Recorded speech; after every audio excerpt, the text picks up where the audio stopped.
Hey everybody, I just finished up my last video conference session with an 8-year-old child.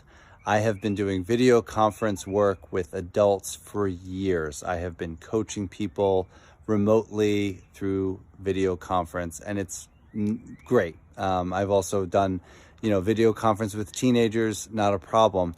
Doing video conference with children is a little bit harder.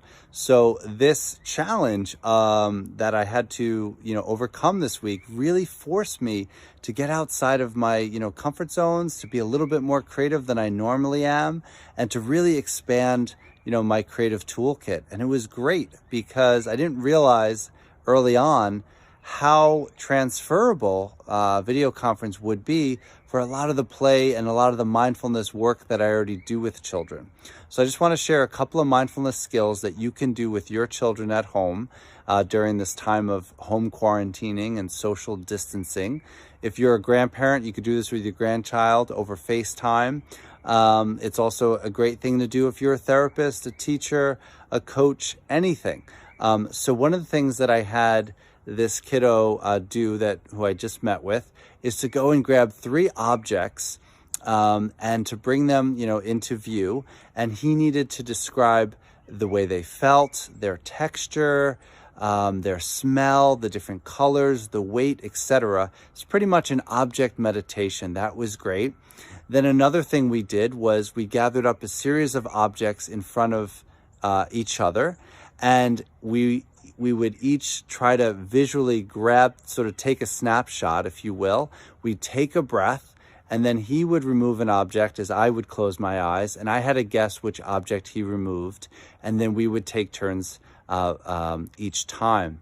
Another thing that we did was I had him get an object, and he had to describe it without telling me what it was. He couldn't say it was a coffee mug, but he had to describe every aspect of it. It really forced him to tune in. And for children that have executive functioning issues, ADHD, or who have any anxiety and tend to just spin and become dysregulated, mindfulness skills are great to just pull them into the here and now and to help ground them. So I'd love to hear more mindfulness skills that maybe you're using with your children as a parent, as a therapist, as a grandparent, as an educator.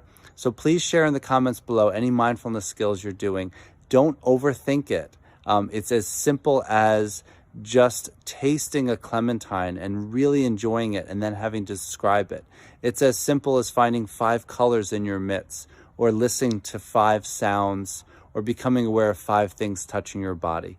I'd love to hear any ideas, and let's get creative, and let's actually use this challenge of home quarantining as a way for all of us to expand our toolkits and to get even more creative and out of the box. Be well. Bye.